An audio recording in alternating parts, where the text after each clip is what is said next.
பொதுவா ஒரு படத்தை பார்த்தோம்னா அந்த படத்தோட கதை இதுதான், இது இந்த வழியில தான் போகுது அப்படின்னு நமக்கு கெஸ் பண்ண முடியும். ஆனா இந்த கதையை பொறுத்த வரைக்கும் அங்கிட்டு போதா இங்கிட்டு போதா எங்கிட்டு போகுதுன்னு தெரியாமையே இந்த கதை முடியும். படத்தோட ஓப்பனிங் சீன்ல நம்ம ஹீரோயினுக்கு அப்பதான் புதுசா கல்யாணம் ஆயிருக்கு. ட்ரெயின்ல அவங்க வீட்டுக்காரோட வராங்க. வீட்டுக்காரர் பார்த்தா நல்லா அசந்து தூங்கிட்டே இருக்காரு. 2 பேரும் இப்ப வீட்டை ரீச் பண்ணிடுறாங்க. அவங்க வீடு எப்படின்னா லைன் வீடு தான். அதுவும் ஒரே ஒரு ரூம் மட்டும் தான் இருக்கும். கிட்டத்தட்ட 10 குடும்பங்கள் அந்த ஒரே லைன் வீட்லயே குடியிருக்கிறாங்க. வைக்கிறதுக்கு இடம் இல்லாம பொருட்கள் எல்லாமே வெளியில இருக்கிறதுனால அந்த லைன் வீடு ஃபுல்லாவே கஜ கஜ கஜன்னு கிடக்குது. அது மட்டும் இல்லாம அது கொஞ்சம் ரஷ் ஏரியா அப்படின்றதுனால வீட்டு முன்னாடியே வாகனங்கள் ஃப்ரீக்வெண்டா போயிட்டே இருக்கும். சரி, இப்படியே அவங்க 2 பேரும் தன்னுடைய வாழ்க்கைய ஆரம்பிக்க நம்ம ஹீரோயின் சாரியில போயிருப்பாங்க.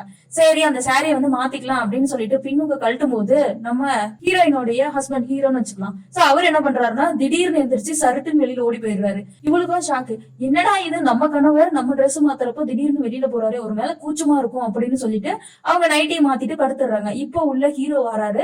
வந்ததுக்கு அப்புறம் என்ன பண்றாருன்னா அவரோட சட்டை பட்டுன்னு கழட்டுறாரு. அப்படியே ஹீரோயின் ஒரு மாதிரியா பாக்குறாரு. அப்படிலாம் ஒண்ணும் பெரிய சீன் இல்லைங்க. இப்ப ஹீரோயின் வெளியில போனோமா அதுதான் ஹீரோ பாக்குறாரு. ஹீரோயின் என்னடா இது வாழ்க்கை, ஆரம்பமே அமர்க்கலாமா இருக்கே அப்படின்னு சொல்லிட்டு வெளியில போறாங்க. வெளியில போன இவங்க அப்படியே தம் அடிச்சுட்டு அப்படியே பக்கத்துல எல்லாம் சுத்தி பார்த்துட்டு வராங்க. வந்ததுக்கு அப்புறம் நம்ம ஹீரோவுக்கு ஹீரோயினுக்கு ஃபர்ஸ்ட் நைட் நடக்கும்னு பார்த்தா அதுதான் எதுவுமே இல்ல. ஹீரோ ஒரு பக்கமா திரும்பி படுத்து தூங்கி போயிடுறாரு. இப்படியே அன்னைக்கு ராத்திரி முடிய அடுத்த நாள் காலையில பழியர்னு விடியுது. ஹீரோயின் முகத்துல சூரியன் பட விழுக்குன்னு எந்திரிச்சு உட்காடுறாங்க. மத்த பக்கத்துல ஹீரோ இல்ல. அவகிட்ட சொல்லாம கொள்ளாம எங்கேயே போயிட்டாங்க. இவளுக்கோ பசி, தனிமை, புது ஊரு, யாரும் பழக்க வழக்கம் இல்ல, அக்கம் பக்கம் யாருமே தெரியாது, தனிமையிலேயே உட்காந்துட்டு இருக்கா. கதவு திறந்துட்டு வெளியில போனா கிஜு கிஜு கிஜுன்னு வண்டி சவுண்டு. பக்கத்து வீட்டுல அக்கம் பக்கத்துல இருக்கிறவங்க எல்லாருமே ஒரு மாதிரியா பாக்குறாங்க. அந்த வண்டி போறத வெறுப்ப பாத்துட்டு இருந்த இவளுக்கு பக்கத்து வீட்டுக்காரமா இப்ப நெய் இருக்கான்னு கேக்குறாங்க. அவங்கள மேலங்கீழையும் பார்த்துட்டு பட்டுன்னு கதவை சாத்திடுறா. இப்படியே கொஞ்சம் நேரம் போக சவுண்டும் குறையுது. வெளியில வந்து பாக்குறா. அவ கால்ல ஏதோ குளிர்மையான ஒரு உணர்வு. எதுவும் இல்ல, சாணி மிதிச்சுட்டா. என்னடா இது பெரிய 7:30 இருக்கே அப்படின்னு திருப்பி கதவை சொல்லிட்டு உள்ள போயிடுறான். கேட்கணும்னு டப்புன்னு கதவை திறக்க அவன் சட சட சடன்னு உள்ள வந்து கீழே விழுந்து போயிடறான். மனுஷன் ஃபுல் போதையில வந்துட்டான். இவ பார்த்து டென்ஷன் ஆயிட்டா. காலையில இருந்து பசி வேற. போய் பாக்கெட்ல செக் பண்ற, காசு இருக்கு, சிகரெட் இருக்கு, தூக்கிக்கிட்டு போறா. விறுவிறுன்னு போய் பிஸ்கெட் வாங்கிட்டு வந்து நல்லா மறக்குன்னு சாப்பிடுறா. அதுக்கப்புறம் அன்னைக்கு நைட்டே வெளியில உட்காந்து தம் அடிச்சிட்டு இருக்கா. அதுக்கப்புறம் பறக்குன்னு ஏதோ சவுண்ட். என்னடான்னு பார்த்தா ஹீரோயின் பல்லு விளக்கிட்டு இருக்கா. இந்த சவுண்ட கேட்டு ஹீரோ அப்படியே முடிச்சு பாக்குறான். எதுக்குடா நைட்டு குடிச்சிட்டு வந்த அப்படின்னு சொல்லி கெட்ட வார்த்தையில நல்லாவே கேக்குறா. நம்ம ஹீரோயின் சரளமா பேசுறா. அதுக்கு என் ஃப்ரெண்ட்ஸ் எல்லாம் கல்யாணத்துக்கு பார்ட்டி கொடுக்க சொன்னாங்க, அதனாலதான் குடிச்சிட்டு வந்தேன் அப்படின்னு சொல்றாங்க. சரி, காலையில எங்க போய் தொலைஞ்சுன்னு சொல்லிட்டு போல, எனக்கு பசிக்கும் தெரியும், புது ஊருன்னு தெரியும், காசாவது கொடுத்துட்டு போயிருக்கலாம், நீ பாட்டுக்கு போயிட்ட அப்படின்னு ஹீரோயின் கேக்குறா. அதுக்கப்புறம் இவன் கொஞ்சம் பயந்துக்கிறான். அப்புறம் பேக்கெட் எல்லாம் தொலைறப்போ இந்த சிகரெட்னு சொல்லி கால தள்ளி விடுறா. இந்த கிளம்புன்னு சொல்லி சட்டையை தூக்கி போடுறா. அவனும் சட்டையெல்லாம் மாட்டிக்கிட்டு கிளம்பி போறான். இப்ப கூட சாப்பிடறதுக்கு என்ன பண்றது கேட்கல. அவளா வாலண்டியரா காசு கேட்க காசு வச்சுட்டு அங்க இருந்து ஓடி போயிடுறான். ஆக்சுவலி ஹீரோக்கு ஹீரோயினை பார்த்தா கொஞ்சம் பயமாவும் இருக்கு, நர்வஸாவும் இருக்கு. இப்ப வீட்டு வெளியில குத்த வச்சு உட்காந்துட்டு இருக்கா. அவ கையில பச்சை கலர் வளையல் போட்டிருக்காங்க. அந்த ஊர் சம்பிரதாயப்படி பச்சை கலர் வளையல் கல்யாண பொண்ணுங்க போடுவாங்க. இப்ப பக்கத்து வீட்டு ஆண்டி எல்லாமே நம்ம ஹீரோயின் ஒரு மாதிரி மேலிங்கின்னு பாக்குறாங்க. எதுக்குன்னா அவ போட்டிருக்கிற பச்சை கலர் வளையல் ஒண்ணு கூட உடையவே இல்லை. ஆக்சுவலி இது எதுக்குன்னா புருஷனுக்கும் பொண்டாட்டிக்கும் இருக்கிற தாம்பத்தியம் எப்படி இருந்துச்சு அப்படிங்கறத உணர்த்துறதுக்காக தான் இந்த வளையல். ஆனா வளையல் தான் ஒண்ணு கூட உடையலையே, அங்கதான் ஒண்ணுமே நடக்கலையே. இது ஏற்கனவே ஹீரோயினுக்கு வெக்ஸா இருக்கு. இதுல வேற இவங்க எல்லாமே மேலிங்கின்னு பார்க்க ஹீரோயின் புரிஞ்சுக்கிறா. அந்த 2 கையில இருக்கிற வளையல சலக்கு சலக்குன்னு ஆட்டா அங்க இருக்கிறவங்க எல்லாம் அந்த திருப்பிக்கிட்டு போயிடுறாங்க. இப்போ புருஷங்காரன் கொடுத்தாங்க அந்த காசை எடுத்துக்கிட்டு ஏதாவது ராணுவத்துல சண்டைக்கு போற மாரி போய் காய்கறிகள் எல்லாத்தையுமே வாங்கிட்டு வரா. ஆனா வெட்டுறதுக்கு அந்த வீட்டுல கத்தி இல்ல. இப்ப ஒண்ணும் பண்ண முடியாதுல்ல. பக்கத்து வீட்டுக்கார அக்கா கிட்ட போய் கத்தி இருக்கான்னு கேக்குறா. கத்தி கேட்டது மட்டும் இல்லாம என்கிட்ட நெய் இருக்கு, நீங்க கத்தி கொடுங்கன்னு கேக்குறா. அதுக்கு அந்த பொம்பளையோ கத்தி எதுக்கு, காய்கறி வெட்டவா ஆளை வெட்டவான்னு கேக்குறா. காய்கறி வெட்டதான் அப்படின்னு சொல்ல ஆடு வெட்டுற கத்தி மாரி இருக்கு அந்த கத்தி எடுத்து கொடுக்குறா. இவளுக்கோ சமையல்லையும் பழக்கம் இல்ல, வீட்டு வேலை செஞ்சதுலையும் பழக்கமே இல்ல. சொரக்காய ரவுண்டா பெருசு பெருசா அறியறா. சரி இது செட் ஆகாது, நம்ம சப்பாத்தி மட்டும் போட்டு சாப்பிடலாம்னு சொல்லி மாவு கொட்டுறா. ஒரு ஊருக்கே ஆகுற மாதிரி எல்லா மாவையும் கொட்டிட்டா. சோ அத பேச ஆரம்பிக்கிறா. ராத்திரி ஆயிடுது. இப்போ வீட்டுக்காரன் வரான். அந்த லைன் வீட்டுல இருக்கிற 10 வீட்டு அம்மாவுமே அவங்க ஹஸ்பண்டுக்கு பரிமாறிட்டு இருக்காங்க. ஆனா நம்ம வீட்டை திறந்து பார்த்தா ஹீரோயின் அந்த பேஞ்சு மாவு கையோடய அப்படியே எதையோ உறைஞ்சு பாத்துட்டே இருக்கா. பார்த்தா இன்னைக்கு எதுவுமே வரல, எனக்கு சமைக்க தெரியல, இன்னைக்கு நைட்டு உணவு கட்டுன்னு சொன்னோன்னு சரிமா வா அப்படி கழுவிட்டு படுத்துக்கோ அப்படின்னு ஹீரோ அவளை கை கழுவிட்டு படுக்க சொல்றான். நம்ம ஹீரோயின் என்ன பண்றேன்னா இவன் நமக்கு சரிப்பட்டு வரமாட்டான், நம்மளே எல்லா ஆக்ஷன்லயும் இறங்கிடலாம்னு சொல்லிட்டு உடம்புல இருக்கிற ட்ரெஸ் எல்லாத்தையுமே கழட்டி போட்டுட்டு கையை கொடுக்குறா வான்னு சொல்லிட்டு. நம்ம ஹீரோ என்ன பண்றான்னா ஹேண்ட் பண்ணிட்டு திரும்பியும் படுத்து தூங்கிடுறான். இதை பார்த்து செம்மையா காண்டாரா ஹீரோயின். இப்ப அடுத்த நாள் காலையில 2 பேருக்கு ஒரு வாக்குவாதம் வருது. என்னன்னா, ஒரு வாரம் ஆச்சு, நீ நார்மல் பொம்பளை மாரி நடந்துக்கிறியா, வேற சோறு கூட ஆக்கி போட மாட்டேங்கிற அப்படின்னு ஹீரோ கேக்குறாரு. அதுக்கு ஹீரோயின் திரும்பி ஏதாவது கேட்டுட்டேன்னா என்ன ஆயிருக்கும், ஆனா அவ கேட்கல, எனக்கு சமைக்க தெரியாது, பழக்கம் இல்ல, ஆனா பழகிக்கிறேன் அப்படின்னு சொல்றான். அதுக்கப்புறம் தான் வாங்கிட்டு வந்த எல்லா பொருட்களையும் வேஸ்ட் பண்ணிட்டாங்க. அதனால இதுதான் என்னோட பட்ஜெட், இதுல பாதி பட்ஜெட் நீ காலி பண்ணிட்டா, இவ்வளவுதான் நம்ம கிட்ட பொருட்கள் இருக்கு, காசு இருக்கு, இதுக்கு தகுந்த மாதிரி தான் நீ நம்ம குடும்பம் நடத்தணும் அப்படின்னு ஒரு அட்டவணை போட்டு சொல்றான். அதை பார்த்ததும் நம்ம ஹீரோயின் பரவாயில்லையே நீ கூட புத்திசாலியா தான் இருக்கியே அப்படின்னு சொல்றா. அதுக்கப்புறம் எப்படி சமைக்கணும் அப்படிங்கறத பக்கத்து வீட்டு அம்மா கிட்ட கத்துக்கிறா. அவங்க அரிசியா கழுவிதான் போடணும் அப்படின்னு சொல்லும்போது கழுவாம போட்டா அப்படின்னா கழுவிதான் போடணும் அப்படின்னு சொல்லி போடுறாங்க. அதுக்கப்புறம் காய்கறிகளை எப்பயுமே பெருசு பெருசா வெட்டணும், உப்பு காரம் மட்டும் கரெக்டா போட்டுட்டீங்கன்னா ஆம்பளைங்க எந்த கேள்வியும் கேட்காம நல்லா சாப்பிடுவாங்க அப்படின்னு எல்லா இன்ஸ்ட்ரக்ஷனும் சொல்றா. அதே மாதிரி 2 பேரும் சாப்பிட்டுட்டு இருக்காங்க. ஹஸ்பண்ட் சொல்றாங்க நல்லா இருக்கு, காரமா சுருக்குன்னு இருக்கு அப்படின்னு சொல்றாங்க. இப்ப ஹீரோயின் வெளியில நல்லா காத்தடிக்குது, வா வெளியில போயிட்டு ஒரு தம் போட்டு வரலாம்னு சொல்லி 2 பேரும் நடந்து போயிட்டு இருக்காங்க. அப்ப இன்னைக்கு உன்னோட வேலை எப்படி போச்சு அப்படின்னு ஹீரோயின் கேட்கும்போது நல்லா போச்சு அப்படின்னு சொல்றா. அப்போ நீ பதிலுக்கு எனக்கு கேட்கணும் உன்னோட வேலை எப்படி போச்சுன்னு, ஆனா நீ ஏன் எதுவுமே கேட்கவே மாட்டேங்கிற, போனதெல்லாம் போகட்டும், இன்னைக்குதான் நமக்கு முதல் இரவுன்னு வச்சுக்கலாம், 2 பேரும் சந்தோஷமா இருக்கலாம்னு இவளா ஸ்டார்ட் பண்ற வாலண்டியரா. பட் அவன் பக்கம் இருந்து எந்த ரியாக்ஷனுமே வரமாட்டேங்குது. அதே போல அன்னைக்கு நைட்டும் எதுவும் ஆகல. அடுத்த நாள் நைட்டு திரும்பவும் அவன் குடிச்சிட்டு வந்து பக்கெட் நிறைய வாந்தி எடுத்து வச்சுட்டே இருக்கான். அதான் ஹீரோயின் கேக்குறா, நமக்கு கல்யாணம் ஆகி எவ்வளவு நாள் ஆகுது, எப்ப பாரு குடிச்சிட்டு வந்துட்டே இருக்கேன், என்ன எங்கேயாவது வெளியில கூட்டிட்டு போ அப்படிங்கும் போது இந்த வாரத்துல என்னுடைய கசினோட கல்யாணம் வருது, அதுக்கு கூட்டிட்டு போறேன் அப்படின்னு அவன் சொல்றான். எது கசின் கல்யாணத்துக்கா, எவனாவது புதுசா கல்யாணம் பண்ண பொண்டாட்டி கசின் கல்யாணத்துக்கு கூட்டிட்டு போவோன்னு சொல்லுவானா, பார்க்கு பீச்சுன்னு சொல்லி எத்தனை இடம் இருக்கு, ஐயோ கடவுளே அப்படின்னு அவன் மனசுக்குள்ளேயே புழுங்கிக்கிறா. இப்ப நோட் பண்ணிக்கோ, சண்டே என்னைய வெளியில கூட்டிட்டு போறான் அப்படின்னு சொல்றான். அதுக்கு சரின்னு சொல்லி 2 பேரும் பஸ்ல ஏறி போயிட்டு இருக்காங்க. போயிட்டு இருக்கும் போதும் ஏதாவது ரொமான்ஸ் நடக்கும்னு பார்த்தா அங்கிட்டும் எதுக்கும் வழி இல்ல. திரும்பியும் அந்த புருஷங்காரன் தூங்கினே இருக்கான். இதை அசந்து நம்ம ஹீரோயினும் தூங்கி போயிடறா. பார்த்தா 13 மணி நேரம் டிராவல் ஆகி வேற ஏதோ ஊருக்கு வந்திருக்காங்க. சோ இந்த ஊர்ல இருந்து திருப்பி அவங்க இருக்கிற ஊருக்கு போறதுக்கு ஒரே ஒரு பஸ் தான் இருக்கான். அந்த பஸ்ஸும் இன்னும் 1/4 மணி நேரத்துல வந்துரும் சொன்ன உடனே ஹீரோயினுக்கு சரியான டென்ஷன் ஆகுது. ஒரு 10 நிமிஷம் நான் நடந்துட்டு வரேன் அப்படின்னு சொல்லிட்டு அங்க இருந்து நடந்துட்டே இருக்காங்க. திருப்பியும் அதே மாதிரி பஸ் பிடிச்சி வீட்டுக்கு வந்துட்டாங்க. வீட்டுக்கு வந்துமே ஹீரோயின் கிட்ட அவன் எதுவுமே பேசலாம், அவன் பாட்டுக்கு வந்தான், சட்டைய போட்டான், கிளம்பி போயிட்டே இருக்கான். இதுல எல்லாம் காண்டான நம்ம ஹீரோயின் நேரா ஒரு ஆளுகிட்ட போறா. போயிட்டு என்னோட வலையில எல்லாத்தையுமே உடைச்சு விடுங்க அப்படின்னு கேக்குறா. இந்த வலையில எல்லாம் இப்போ உடைக்கூடாதுமா, அதுவா உடையணும் அப்படிங்கும் போது அது இங்க இருக்கு, அதுக்குதான் வழி இல்லையா அப்படின்னு உடைச்சுக்கிட்டு வீட்டுக்கு வந்துட்டா. வீட்டுக்கு வந்து அன்னைக்கு ராத்திரியும் இவ ட்ரை பண்றா. அந்த பக்கம் எந்த ஒரு ரெஸ்பான்ஸுமே இல்ல. இவ இருக்க ரொம்ப வெக்ஸ் ஆகிட்டே இருக்கா. பேச்சு துணைக்கு ஆள் இல்ல, ஹஸ்பண்டும் இப்படி இருக்கான் அப்படின்னு சொல்லிட்டு. அப்பதான் ஹீரோ மண்டைய உள்ள எங்கன்னா பீரோக்குள்ள விட்டு தொலைவிட்டு இருக்கான். என்னடா தொலைவுற அப்படின்னு கேட்டா லுங்கி தொலைவுறானா. ஏன்னா ஆல்ரெடி லுங்கி போட்டிருக்கேன், எதுக்குடா லுங்கி தொலைவுறனா, எனக்கு அந்த லுங்கி தான் வேணும்னு சொல்றான். அதுக்கப்புறம் ஹீரோயினை திட்டுறான், எதுக்கு இந்த பீரோ நிறைய துணியை அடைச்சு வச்சுட்டே இருக்க, எல்லாம் நீட்டா எடுத்து வைக்க மாட்டேன், இது என்ன பட்டில் அப்படின்னு கேட்கும்போது அது நம்மளோட கல்யாண ட்ரெஸ் அப்படிங்கிறா. கல்யாண ட்ரெஸ் எல்லாம் இப்படி கசகசன்னு வைக்க கூடாது, நல்லா மடிச்சு வைக்கணும் அப்படின்னு சொல்றான். ஆமா மடிச்சுதான் வைக்கணும், வேற என்ன பண்றது, அந்த கல்யாண ட்ரெஸ் திருப்பி எப்ப போடணும்னு எனக்கு தெரியாது, எங்கேயாவது நீ வெளியில கூட்டிட்டு போறியா அப்படின்னு சொல்ற. நீங்க எப்ப பார்த்தாலும் நீ ஒரு டீச்சர் ஸ்டூடெண்ட் மாதிரியே ட்ரீட் பண்ற, எப்பயாவது ஒரு நல்ல பொண்ணு மாரி ஒரு பொண்டாட்டி மாரி பேசுறியா அப்படின்னு கேட்கறான். அதுக்கு இப்ப கூட இவ வார்த்தை விட்டு ஏதாவது சொல்லிருக்கலாம், பட் எதுவும் சொல்லல. இப்படியே 2 பேரும் பேச்சு முத்தி வாக்குவாதம் முக்தா இவ திடீர்னு வாமிட் எடுக்கிறா. அந்த வாமிட் இல்லைங்க, அதான் எதுவுமே நடக்கலையா. இப்ப பைத்தியகாரி மாதிரி தனியாவே இருக்கா. யாருக்கு தாங்க பைத்தியம் பிடிக்காது, ஒரு 4 செவத்துக்குள்ள யாரு கூடயும் பேசாம காலையில இருந்து சாயந்தரம் வரைக்கும் ஒரு வாரமா இருந்தா யாருக்குதான் பைத்தியம் பிடிக்காது. இவ அப்படியே வெளியில போறா. பக்கத்துல ஒரு நினைவிடத்துல செடிகள் எல்லாம் வளர்த்திருக்காங்க. அது தொட்டில வச்சு வளர்த்திட்டு இருந்திருக்காங்க. அதுல ஒரு 6 செடி தூக்கிட்டு வந்து வீட்டுக்குள்ள வச்சு அதுக்கு நடுவுல உட்காந்துக்கிறா. அதுக்கப்புறம் கண்ணாடியில அவளோட முகத்தை பாக்குறப்போ அவளுக்கே அவ முகத்தை பார்க்க பிடிக்கல. அப்படியே ஒரு சொம்பு எடுத்து கண்ணாடி உடைச்சு போடுறா. இப்படியே அவளுடைய மனநிலை வந்து மாறிக்கிட்டே இருக்கு. அதுக்கப்புறம் தான் ஒரு ரயில்வே ஸ்டேஷன் போயிட்டு மேப் எல்லாம் பார்த்து ஒரு இடத்துக்கு போறா. எங்கன்னா அதுதான் கடற்கரை. அந்த கடற்கரையிலயாவது நம்மளுக்கு ஒரு நிம்மதி கிடைக்கும், அமைதி கிடைக்கும் போனா அவளுக்கு ரைட் சைட்ல ஒரு பொண்ணு அழுவுறா, லெப்ட் சைட்ல ஒரு பையன் அழுவுறான். ஐயோ நிம்மதி தேடி வந்து இது என்ன பெரிய அதோகதியா இருக்கு அப்படின்னு அங்க இருந்து குடுக்குடுன்னு ஓடுறான். இப்ப அவன் என்ன பிளான் பண்றான்னா, நம்ம வீட்டுல இருந்தா தானே நமக்கு இந்த பிரச்சனை, நம்ம ஏதாவது வேலைக்கு போகலாம், அப்ப வந்து 4 மனுஷங்களை நம்ம சந்திக்கலாம் அப்படின்னு சொல்லிட்டு ஒரு கம்பெனிக்கு போறான். அந்த கம்பெனில துடைக்கிற வேலை தான் இருக்குன்னு சொல்றாங்க. நம்ம ஹீரோயினுக்கு தான் வீட்டு வேலை செஞ்சு பழக்கமே இல்லையே. அதனால அவ என்ன சொல்றான்னா, சரி ஓகே நான் பண்ணிடுறேன்னு சொல்லிட்டு மாப் போடுறது அவளோட வேலை. அதனால மாப்ப வந்து தண்ணியில நினைச்சு அதை புளி கூட தெரியல அப்படியே மாப் போடுறா. அப்புறம் முடிச்சுட்டு வெளியில வந்து பார்த்தா நல்லா ஜிகு ஜிகுன்னு இருட்டாய் போச்சு. இப்ப எப்படா ஊருக்கு போறது வீட்டுக்கு போறதுன்னு பார்த்தா அங்க ட்ரெயினை விட்டுட்டா நடந்து போனா 4 மணி நேரம் ஆகுமா. அதனால அங்க ஒரு லிஃப்ட் பாய் இருப்பாரு. அவர் வந்து நான் உன்னையே என் வீட்டு வரைக்கும் டிராப் பண்றேன், அதுக்கப்புறம் நீ நடந்து போயிரு அப்படின்னு சொல்லிட்டு சைக்கிள் உட்கார வச்சுட்டு போறாரு. சோ இப்படியே கொஞ்ச நாள் போக இப்போ ஹீரோயின் அந்த பக்கத்து வீட்டு அக்கா கிட்ட புலம்புறா, இந்த மாதிரி என் வாழ்க்கையில எதுவுமே நடக்கவே மாட்டேங்குது, எதுவுமே கோஆபரேட் பண்ணவே மாட்டேங்கிறான், என்ன பண்றதுன்னே தெரியல அப்படின்னு சொல்லும் போது என் வாழ்க்கையும் அப்படிதான், என்னை கல்யாணம் பண்ணுவேன் ஒரு குழந்தைய கொடுத்துட்டு வேற எங்கேயோ ஓடி போயிட்டான், என் குழந்தை வந்து இப்ப எங்க அம்மா வீட்டுல இருக்கு, நீயும் நானும் கிட்டத்தட்ட சேம் தான் அப்படின்னு சொல்லிட்டு இருக்காங்க. அப்பதான் ஹீரோயினுக்கு முன்னாடி ஒரு கல்யாணம் நடந்திருக்கும். அந்த கல்யாணம் என்னாச்சு அப்படிங்கும் போது இதோட அது மிகப்பெரிய கொடுமை அப்படின்னு என்ன கதைன்னு சொல்லாம அங்க இருந்து எந்திரிச்சு போயிடுறாங்க. லிஃப்ட் மேன் என்ன பண்றாருன்னா, நம்ம ஹீரோயின் ரொம்ப சோகமாவே இருக்கா, ஃப்ரீக்வெண்டா வாந்தி எடுத்துட்டு இருக்கா அப்படின்னு ஒரு ஹாஸ்பிட்டல் கூட்டிட்டு போறாங்க. அங்க போன டாக்டர் என்ன சொல்றாருன்னா, இவளுக்கு வயிறு சரியில்லை, அதனால தயிர் சாதம் மஞ்சள் மட்டும் அதிகமா சேர்த்திக்க சொல்லுங்க அப்படின்னு கூட்டிட்டு வந்துடுறாங்க. அதுக்கப்புறம் அவ வீட்டுக்கு அந்த மாப்பையும் பக்கெட்டையும் தூக்கிட்டு நடந்து போயிட்டு இருக்கும்போது சில திருநங்கைகள் எல்லாம் உட்காந்துட்டு இருக்காங்க.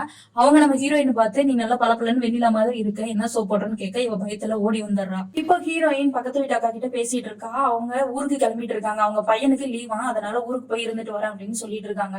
அந்த சமயத்துல அவங்க வீட்டுக்கார் வர சத்தம் கேக்குது. நீ இப்போ உங்க வீட்டுக்கார் வந்துட்டாங்க அப்படிங்கும் போது அங்க போய் மட்டும் என்ன அங்க கிழிக்க போகுது அப்படிங்கிறா. இல்ல நீ போ, நான் ஊருக்கு கிளம்புறேன்னு சொல்றா. சரின்னு சொல்லி உள்ள போய் பார்த்தா இவன் எதையோ பார்த்து பயந்த மாதிரியே நடுங்கிட்டு இருக்கா. இதை பார்த்து ஹீரோயின் பயந்து மாப்பியும் பக்கெட்டையும் தூக்கிட்டு வேலைக்கு ஓடி போயிடுறா. ஹீரோயின் வேலையெல்லாம் முடிச்சுட்டு திருப்பியும் ராத்திரி நடந்து வந்துட்டு இருக்கா. அவளுக்குன்னு இருந்த ஒரே அக்காவும் போயிட்டாங்க ஊருக்கு. இப்ப திரும்பவும் அந்த திருநங்கைகளை பாக்குறா. அந்த திருநங்கைகள் வந்து திரும்பவும் இவகிட்ட பேசுறதுக்கு ட்ரை பண்றாங்க. ஆனா இவ எதுவுமே பேச்சு கொடுக்க மாட்டேங்கிறா. அதுக்கப்புறம் ஆபீஸ் வேலை போறா. ஆபீஸ் வேலை செஞ்சு முடிச்சது இருட்டாயி போச்சு. எப்படியும் 2 மணி நேரம் நம்ம நடந்துதானே போகணும். அதனால அந்த லிப்ட் பாய் உட்காந்துட்டு இருப்பாரு. அவர் முன்னாடியே உட்காந்து இவ உட்காந்த இடத்துல தூங்கி போயிருவா. காலையில எந்திரிச்சுதான் ட்ரெயினை பிடிச்சி வீட்டுக்கு வருவா. அப்படிதான் இவ வீட்டுக்கு வந்துட்டு இருக்கும்போது திரும்பவும் அந்த திருநங்கைகள் வந்து டீ இருக்கு குடிக்கிறியான்னு கூப்பிடும்போது, சரி யாருக்கிட்டயுமே நம்ம பேசுறதுல இவங்க கிட்டயாவது பேசலாம்னு சொல்லிட்டு பக்கத்துல உட்காந்து டீ குடிச்சிட்டு இருப்பா. அப்பதான் அதுல ஒருத்தங்க நம்ம ஹீரோயினா அப்படியே வரைஞ்சிருப்பாங்க. பக்கத்துல சும்மா உட்காந்துட்டு பேசாம இருக்கிறதும் ஃப்ரெண்ட்ஷிப் தான். நீ எங்களோட ஃப்ரெண்டு தான் அப்படின்னு ஹீரோயினுக்கு சொல்றாங்க. அப்பாடா இப்பயாவது நமக்கு பேசுறதுக்கு ஆள் இருக்கேன்னு மனசை தேத்திட்டு இருக்கும்போது ஹீரோயினுக்கு மட்டும் தனியா ஏதோ சவுண்ட் கேக்குது. அதை வந்து பக்கத்துல இருக்கிற திருநங்கை கிட்ட கேக்குறா. அவங்களுக்கு இந்த சவுண்ட் கேக்குதா அப்படின்னு கேக்குறா. அதுக்கு எனக்கு எதுவும் கேட்கலையே அப்படின்னு அவங்க சொல்றாங்க. ஆனா இவளுக்கு மட்டும் டிஃப்ரெண்டா ஏதோ ஃபீல் ஆகுது. அப்படியே ரோடு கிராஸ் பண்றப்போ ஒரு இடத்துல நின்றுட்டு இருக்கா. அங்கேயும் அந்த சவுண்ட் கேட்டுட்டே இருக்கு. ஒரு பொண்ணு திரும்பி ஏதோ கேட்கும்போது அந்த சவுண்ட் இவளுக்கு விசித்திரமா இருக்கு. அங்க இருந்து பைத்தியம் முடிச்ச மாதிரி ஓடுறா. இப்ப இவ என்ன பண்றான்னா, இந்த மாதிரி சத்தம் எதுவுமே வரக்கூடாது, ரொம்ப டிஸ்டர்பா இருக்கு அப்படிங்கறதுனால சொட்டர் எல்லாம் போட்டு அதெல்லாம் கவர் பண்ணிட்டு, இவளுக்கு சூரிய ஒளினா ஆக மாட்டேங்குது. அதனால கிளாஸ் போட்டுட்டு வீட்டுக்கு வந்துட்டு இருக்கா. அப்ப அந்த பக்கத்து வீட்டு ஆன்டிஸ்ல ஒரு ஆன்டி நிறுத்தி, புருஷ பொண்டாட்டிகள் எதுவும் நடக்கலன்னா இப்படிதான் ஆகும், நீ வந்து அவனுக்கு கோஆபரேட் பண்ணணும், அவனை சாட்டிஸ்ஃபை பண்ணணும் அப்படின்னு ஒண்ணு. ஏற்கனவே இங்க எரிஞ்சிட்டு இருக்கு, இவ வர எண்ணெயை ஊத்துறாளேன்னு சொல்லி அவளை கெட்ட வார்த்தையில 2 வார்த்தை திட்டி விட்டு அங்க இருந்து போறா. இவளுக்கு ராத்திரிக்கு தான் தூக்கம் வர மாட்டேங்குது. அங்க இருக்கிற தெருவுல நடந்துட்டே இருக்கா. அப்படிதான் ஒரு நாள் தூக்கம் வரல. இவன் நேரா காது டாக்டர்கிட்ட போறான். அங்க போயிட்டு அவளுக்கு என்ன ஆச்சு அப்படின்னு காது டாக்டர்கிட்ட செக் பண்றப்போ உங்களுக்கு எதுவுமே இல்ல அப்படின்னு அவன் சொல்றான். அப்ப நான் போதையில இருக்கேனா, நான் குடிச்சிருக்கேனா அப்படின்னு இவன் அவனை பேச, சரி ஓகேங்க எதுவும் வேணா, நான் மாத்திரை எழுதி தரேன், நீங்க போய் குடிங்க அப்படின்னு அவங்கள அனுப்பிச்சு விட்டாங்க. இவ வந்தவ வீட்டுக்கு வராம ஏதோ ஒரு படிக்கட்டுல படுத்து தூங்கி போயிடுறா. காலையில சுள்ளுன்னு சூரியன் வெளிச்சம் வந்ததுக்கு அப்புறம் தான் திடுன்னு எந்திரிச்சு வீட்டுக்கு வரா. வீட்டுக்கு வந்தா புருஷங்காரன் இவளை காணணும் வெளியில தேடிட்டு இருக்கான். ஒண்ணும் இல்ல சும்மா வெளியில போயிட்டு வந்தேன் அப்படின்னு சொல்லிட்டு வீட்டுக்குள்ள போயிடுறா. அன்னைக்கு ராத்திரி வீட்டுக்கு சாப்பாடு எல்லாம் வாங்கிட்டு வந்து சாப்பிடு அப்படிங்கும் போது கொஞ்சமா வெள்ளை சாதம் அப்புறம் தயிர் மட்டும் சாப்பிட்டுறா. அதுக்கப்புறம் 2 பேரும் வெளியில உட்காந்து தம் அடிச்சிட்டு இருக்காங்க. அப்ப திடீர்னு ஏதோ சவுண்ட் கேக்குதுன்னு கத்துறா. இதெல்லாம் பார்க்க ஹஸ்பண்டுக்கு பயமா இருக்கு. அடுத்த நாள் போட்டுட்டு இருக்கா. திடீர்னு மயங்கி விழுந்துடுறான். மயங்கி விழுந்ததுக்கு அப்புறம் கொஞ்ச நேரம் கழிச்சு திடீர்னு எந்திரிச்சிடறா. எந்திரிச்சு திருப்பி போடுறான். இப்படியே வாழ்க்கை போயிட்டு இருக்க. ஒரு நாள் வேலை முடிஞ்சுட்டு மாப்பியும் பக்கெட்டையும் தூக்கிட்டு நடந்து வந்துட்டு இருக்கா. அப்ப அவ முன்னாடி ஒரு சின்ன குட்டி ஆடு வந்து அவளை பார்த்து கத்துது. ஆட்டுக்குட்டி இவளை பார்த்து கத்திட்டு இருக்கு. ஓடி போய் ஆட்டுக்குட்டியை பிடிப்பான்னு பார்த்தா பிடிச்சு அது கழுத்தை கடிச்சு போடுறா. ரத்தமா போயிட்டு இருக்கு. அதாவது ஆட்டுக்குட்டியோடைய ரத்தத்தை குடிச்சிடுறா. சோ இதை குடிச்சிட்டு ஐயோ நம்ம தப்பு பண்ணிட்டுமே அப்படின்னு சொல்லி அந்த ஆட்டுக்குட்டியை பக்கத்துல இருக்கிற குப்பை தொட்டிக்கு இழுத்துட்டு போயிட்டு இருக்கா. அந்த சமயம் பார்த்தா அங்க ஒருத்தர் குப்பை கொண்டுட்டு வர்றாரு. இவ குப்பை அல்றவ அப்படின்னு அவங்கள நம்ப வச்சுட்டு அந்த குப்பையை அங்க இருந்து தூக்கி போடுங்க அப்படின்னு கையை காட்டுறா. அவங்களும் தூக்கி போடுறாங்க. சரி இப்படியே அவ வீட்டுக்கு வந்துடுறா. ஆனா அன்னைக்கு ராத்திரி இவன் நல்லா தூங்குறா. கொரட்டை விட்டு நல்லாவே தூங்குறா. இவன் நடத்த எல்லாமே புருஷன் பார்க்க அவனுக்கு பயமாவும் இருக்கு, வியர்டாவும் இருக்கு. அடுத்த நாள் அந்த குட்டியை எங்க கொன்னாலும் அதே இடத்துல உட்காந்து ஃபீல் பண்ணிட்டு இருக்கா. இப்ப புருஷன் சாப்பிட்டுட்டு இருக்கான். வா சாப்பிடுவா அப்படின்னு கூப்பிடுறான். அதுக்கு எனக்கு வேணாம், நீ சாப்பிட்டுட்டு போ அப்படின்னு சொல்றான். சொல்லிட்டு அவன் எந்திரிச்சு கை கழுவ போறான். அந்த சமயத்துல சாப்பாடு நல்லா கப்புன்னு அடிக்கிறா. ஆனா உடனே அவளுக்கு வாந்தி வந்துருது. சாப்பாடு சாப்பிட அவளுக்கு வாந்தி வந்துட்டே இருக்கு. அவளுக்குள்ள என்ன பிரச்சனைனே தெரியல. அந்த சமயத்துலதான் ஒரு ஆட்டுக்குட்டிய ஒரு 4-5 பேர் துரத்திட்டு போறாங்க. அதை பார்த்தது இவளுக்கு டிஸ்டர்ப் ஆயிருது. சோ அன்னைக்கு ராத்திரி அவளுக்கு தூக்கம் வரல. அதனால என்ன பண்றான்னா பக்கத்துல இருக்கிற பார்க்குக்கு போறா. போயிட்டு ஒரு குருவியை பிடிக்கிறா. பிடிச்சு அதோட ரத்தத்தையும் குடிக்கிறா. அதை குடிச்சிட்டு இவ சந்தோஷமாயிடுறா. அதுக்கப்புறம் அந்த குருவியோட உடம்பு ஃபுல்லாவே வெள்ளை துணியை சுத்தி ஒரு ட்ரேல வச்சு அவளோட பெட்டுக்கடியில வச்சுக்கிறா. இந்த மாதிரி ஒவ்வொரு நாளும் இந்த மாதிரி அடுத்த நாள் மரத்து மேல இருக்கிற கிளியை பிடிக்கிறா. அதுக்கப்புறம் ஒரு வண்டியில கோழி ஏத்திட்டு போறாங்க. அந்த கோழியை பிடிக்கிறா. எல்லாத்தோட ரத்தத்தையும் குடிச்சிட்டு அது எல்லாத்தையுமே வெள்ளை துணியில சுத்தி அந்த ட்ரேல செக்யூர் பண்ணி வைக்கிறா. என்னைக்குல அந்த ரத்தத்தை குடிக்கிறாளோ அன்னைக்குல இவ பிரிஸ்கா இருக்கா, நல்லா தூங்குறா, நல்லா ஆக்டிவா வேலை செய்யறா. ஆனா சூரிய ஒளி மட்டும் இவளுக்கு ஆகவே மாட்டேங்குது. இப்ப அப்படியே அந்த திருநங்கைகள் இருப்பாங்கல்ல, அந்த இடத்துல நடந்து வந்துட்டு இருக்கா. அப்ப திருநங்கைகள் எல்லாம் பார்த்து ஏன் கருப்பாயிட்ட நீயே அப்படின்னு கேக்குறாங்க. கொஞ்சம் வேலை அதிகம்னு சொல்லிட்டு அங்க இருந்து வந்துடுறா. இப்ப இவ கீழே படுத்து தூங்க ஆரம்பிச்சிடறா. மேல ஹஸ்பண்ட் வந்து படுத்துட்டு இருக்கான். அப்பதான் ஹஸ்பண்ட் அவளை உசுப்பி விடுறான். உசுப்பி என்ன சொல்றான்னா, நம்ம வீட்டுல ரொம்ப நாத்தடிக்குதுல அப்படின்னு அவன் சொல்லும் போது, இந்த ஊரே அப்படிதான் நாத்தடிக்குது, அதெல்லாம் எதுவும் இல்ல போ அப்படின்னு சொல்லி விடுறான். சரின்னு அவனும் கிளம்பி வேலைக்கு போயிட்டான். அந்த சமயத்துல இவ திருப்பி ஏறி பெட் மேல படுத்துக்கிறா. அப்பதான் அவ எந்தெந்த குருவி காக்கா எல்லாம் கொன்னாலோ அது எல்லாமே உசுரோட அந்த ரூம்குள்ள பறக்கிற மாதிரி இவளுக்கு ஃபீல் ஆகுது, ஹாலுசினேஷன் ஆகுது. சோ இவ என்ன பண்றான்னா அந்த இறந்த உடல்கள் எல்லாத்தையுமே குப்பை கவர்ல கட்டி குப்பை தொட்டியில போட்டுறா. இப்போ அடுத்த நாள் சீக்கிரமாவே ஹஸ்பண்டுக்கு போன் பண்றா, சீக்கிரம் வீட்டுக்கு அவங்ககிட்ட நான் முக்கியமான விஷயம் சொல்லணும்னு சொல்லிட்டு. அவனும் சீக்கிரம் வீட்டுக்கு வந்துடுறான். உனக்கு தெரியுமா, என்னோட பிரச்சனைக்கான சொல்யூஷன் நானே கண்டுபிடிச்சிட்டேன். ஆக்சுவலி இதுதான் என்னோட பிரச்சனை. நான் இப்படி ரத்தத்தை குடிச்சுன்னா நான் ஆக்டிவா இருக்கேன், நல்லா தூக்கம் வருதுன்னு இவன் சொல்ல அவனுக்கும் ஷாக் ஆயிடுது. இந்த பக்கம் இவனுக்கு பின்னாடி ஒரு மைஸ்ட்ரி இருக்கு. என்னன்னா இவனுக்கு ஃப்ரெண்ட்ஸ் யாருமே இல்லை, இவன் தனியா தான் சரக்கடிப்பானா. ஆனா ஃப்ரெண்ட்ஸ் இருக்காங்கன்னு சொல்லி அவன் யோசிச்சுக்கோனா. அது மட்டும் இல்லாம சின்ன வயசுல இருந்தே பொண்ணுங்க கிட்ட பேசினதே இல்லையா. இந்த பொண்ணை 2-3 டைம் தான் பாத்துருக்கானா. அதனால பொண்ணுங்கனாவே இவனுக்கு பயமா, பொண்ணுங்க கிட்ட பேசுறதுன்னா பயமா. இப்படியே 2 பேருக்கும் என்ன பிரச்சனை அப்படிங்கறத 2 பேரும் ஷேர் பண்ணிக்கிறாங்க. அப்பதான் கதவு தட்டுற சத்தம். யாருன்னு பார்த்தா இவனோட ஃப்ரெண்டு இவன் வீட்டுக்கு வரேன்னு சொல்லியிருந்தானா. எல்லாரும் சேர்ந்து பீச்சுக்கு போலான்னு சொல்லியிருந்தானா. அதை வந்து ஹீரோயின் கிட்ட இவன் சொல்லல. அதுக்குள்ளதான் இவ்வளவு பெரிய கான்வர்சேஷன் போயிட்டு இருக்குல்ல. சரி ஓகே, எதுவும் பண்ணாதான் நம்ம 2 பேரும் பீச்சுக்கு போறோம்னு சொல்லிட்டு கூலர்ஸ் போட்டுட்டு அவ ஹஸ்பண்ட், அவங்க ஃப்ரெண்டு, அவங்க ஒய்ஃப், நாய் எல்லாமே போறாங்க, அவங்களோட நாய். சோ கூட்டிட்டு போகும்போது ஹீரோயினா இவன் ஒருவருன்னு பாத்துட்டே இருக்கான். எங்க இந்த நாயை பிடிச்சி குதறி வச்சிருவாளோ, வெளியில எல்லாருக்கும் தெரிஞ்சு போயிருமோன்னு சொல்லிட்டு. அப்பதான் ஹீரோயின் முன்னாடியே அவங்க 2 பேரும் குஞ்சிட்டு இருக்காங்க. இது இவங்க 2 பேருமே பிடிக்க மாட்டேங்குது. இவங்க நார்மல் கப்பல் மேலேயே பிஹேவ் பண்ணல. டென்ஷனா என்ன பண்றானா, உங்க நாயை கொஞ்சம் கொடுக்க முடியுமா, நான் வாக்கிங் போறேன் அப்படின்னு சொல்லிட்டு நாயை வாக்கிங் கூட்டிட்டு போறேன்னு முன்னாடி போறா. சோ பின்னாடியே ஹஸ்பண்டும் போறான். எங்க இவ கடிச்சு கொதறிடுவாளோன்னு சொல்லிட்டு இவ ஒரு பையனை கூப்பிட்டு இந்த நாய் வச்சுக்கோன்னு சொல்லி அந்த நாயை அக்க கொடுத்துட்டு இங்க வந்து உங்க நாய் எங்கேயோ ஓடி போச்சுன்னு சொல்லி போடுறா. சொல்லிட்டு பாட்டுக்கு நேரம் நடந்து வந்துட்டே இருக்கா. இப்படி ஒரு ஃப்ரெண்டு உனக்கு தேவையா, அவ என்ன நடந்துக்கிறா, இப்படி நடந்துக்கிறான்னு சொல்லி அவ ஒரு பக்கம் அவங்க வீட்டுக்காரனா அடிச்சுட்டு போய் நாயை தேடிட்டுவான்னு துரத்துறா. அதுக்கப்புறம் ஹீரோவும் ஹீரோயினும் நம்ம 2 பேரும் இனிமே நார்மல் கப்பல் மாதிரி இருக்க பழகிக்கணும், அட்லீஸ்ட் நம்ம வந்து ஃப்ரெண்ட்ஸா இருக்கணும்னு சொல்லிட்டு 2 பேரும் பார்க்ல படுத்துட்டு இருக்காங்க. அப்பதான் வா கட்டி பிடிச்சிக்கலாம் அப்படின்னு ஹீரோயின் கேக்குறா. அதுக்கு வந்து இவனுக்கோ பயம் வருது. உடனே ஹார்ட் பீட்ல ரைஸ் ஆகுது. அதுக்கு ஹீரோயின் ஃப்ரெண்ட்ஸ் எல்லாம் கட்டி பிடிச்சிக்கலாம் அப்படின்னு சர்ட்டுன்னு கட்டி பிடிச்சிட்டு உடனே எடுத்துட்டாங்க. ஐயோ அப்படி இருக்கு. இப்படியே ராத்திரி ஆகுது. இவளுக்கு வேலைக்கு டைம் ஆயிடுச்சு. 2 பேரும் ட்ரெயின்ல ஏறி உட்காந்துக்கலான்னு போயிட்டு இருக்காங்க. அப்பதான் பஞ்சு மிட்டாய் பாக்குறா. இந்த மாதிரி பஞ்சு மிட்டாய் எங்க ஊர்ல நான் பார்த்ததே இல்லைன்னு சொல்றா. அதுக்கு அவன் உடனே வாங்கிட்டு வரது கீழே இறங்குறான். ட்ரெயின் போயிருது. அதுக்கப்புறம் இவ வேலையெல்லாம் செஞ்சுட்டு அந்த வீட்டு மொட்டை மாடியில, அதாவது அந்த ஆபீஸோட மொட்டை மாடியில நின்றுட்டு இருக்கா. அவன் பஞ்சு மிட்டாயா வேர்க்க விறுவிறுக்க தூக்கிட்டு வரான். என்னடா ஆச்சு அப்படின்னு கேட்கும்போது நான் ஓடி வந்தேன் அப்படின்னு அவன் சொல்றான். ஏன்னா அதுக்கு அடுத்த ட்ரெயின் புடிச்சிருக்கலாமே அப்படின்னு அவ கேட்க, மறந்துட்டேன், எனக்கு தோணல அப்படின்னு அவன் சொல்றான். 2 பேரும் சரியான பொருத்தம் தான். அவ பஞ்சு மிட்டாயை வாங்கி சாப்பிடுவான்னு பார்த்தா சொலட்டி அந்த அடிச்சுட்டு வா நம்ம 2 பேரும் சரக்கு அடிக்கலாம்னு 2 பேரும் சரக்கு அடிக்கிறாங்க. சரக்கு அடிச்சுட்டு 2 பேரும் வீட்டுக்கும் வராங்க. அப்புறம் 2 பேரும் கொஞ்சம் போதையில இருக்காங்கல்ல. அந்த சமயத்துல ஒரு ட்ரெஸ் எல்லாம் கழட்டுன்னு சொல்லி 2 பேருக்கும் அன்னைக்கு நைட்டே ஃபர்ஸ்ட் நைட் ஆகுது. விடிஞ்சு காலையில எல்லாமே நம்ம லைஃப்ல சரியாயிருச்சு, இனிமே இந்த பிரச்சனையை கொஞ்சம் கொஞ்சமா சரி பண்ணிடலாம்னு நம்ம ஹீரோயின் நினைக்கிறப்பதான் ஹீரோ அங்க செத்து போயிட்டான். ஃபர்ஸ்ட் நைட் பண்ணி அந்த பயத்திலேயே அவனுக்கு ஹார்ட் அட்டாக் வந்து ராத்திரியே செத்து போயிட்டான். இப்போ ஹீரோயினுக்கோ உலகமே இடிஞ்சு விழுந்த மாதிரி இருக்கு. என்னடா இது, 2வது வாழ்க்கையும் இப்படி ஆயிப்போச்சு அப்படின்னு. இப்படியே கொஞ்ச நாளும் போகுது. அவ வீட்டை விட்டு வெளியில வரல, சாப்பிடல, எதுவுமே பண்ணல, வீட்டை விட்டு வெளியில வரல. இப்போ லிப்ட் ஆபரேட்டர் அங்க வராரு. வந்து வீட்டை தட்டி தட்டி பாக்குறாரு. வீட்டை திறக்கவே இல்ல. பக்கத்துல இருந்த ஒரு அக்கா என்ன சொல்றாங்கன்னா, நீங்க யாரு, எதுக்கு இங்க வந்திருக்கீங்கன்னு கேக்குறாங்க. இந்த மாதிரி அந்த பொண்ணு வேலைக்கு வரல, அதனால ஆபீஸ்ல இருந்து பாத்துட்டு வர சொன்னாங்க அப்படிங்கும்போது 2 பேரும் செத்து போயிருவாங்களோ அப்படின்னு அந்த பொம்பளை சிரிக்குது. இதை பார்த்து லிப்ட் ஆபரேட்டர் முறைச்சிட்டு போறாரு. அதுக்கப்புறம் அந்த பொம்பளை இது ஏதாவது ரகசியம் இருக்கும் அப்படின்னு அந்த வீட்டோடைய கதவுல எட்டி பாக்குறா. பார்த்தா சரியான நாத்தம். அங்க இருந்து ஓடி போயிடுறான். ஹீரோயின் என்ன பண்றானா, அவன் புருஷன் அப்படியே உட்கார வச்சு லைட் செட்டப் எல்லாம் போட்டு பூவெல்லாம் போட்டு விளக்கு பொருத்தி வச்சு அப்படியே ஜேன்னு ஒரு டெக்கரேஷன் சாமிக்கு எப்படி பண்ணுவாங்களோ அந்த மாதிரி டெக்கரேஷன் பண்ணி அவனை பாத்துக்கிட்டே இருக்கா. அந்த கண்ணு இமை அப்பப்போ க்ளோஸ் ஆயிருது. அதை அப்படியே ஓபன் பண்ணி அவனை பாத்துட்டு இருக்கா. அதுக்கப்புறம் ஒரு 2-3 நாள் ஆகுது. அவனோட முடி அப்படியே கோதி விட போறான். முடி அப்படியே கையோட கழண்டுட்டு வருது. அப்படியே காதை நீவி பாக்குறா, காது கழண்டுட்டு வருது. அதாவது அந்த பாடி ஃபுல்லா இப்ப டீகம்போஸ் ஆக ஸ்டார்ட் ஆகி போச்சு. வெளியில தீபாவளி வருது. ஊரே ஜேன்னு கொண்டாடிட்டு இருக்கும் போது இவ புருஷனோட உட்காந்து அந்த செத்து போன பணத்தையே பாத்துட்டே இருக்கா. பசி வேற. என்ன பண்றானா, அங்க ஒரு எலி வருது. அந்த எலிய இவ பார்த்து அந்த எலிய சாகடிக்கலான்னு யோசிக்கிறா. ஆனா அது பண்ணக்கூடாது, தப்புன்னு எப்படியோ கண்ட்ரோல் பண்ணிக்கிறான். இப்ப அவளுக்கு என்ன ஃபீல் ஆகுதுன்னா, ஆடுங்க எல்லாம் வந்து கத்துற மாதிரி ஃபீல் ஆகுது. அவ ரூம்குள்ளேயே இருந்து கத்துறா, வெளியில போங்கன்னு சொல்லி.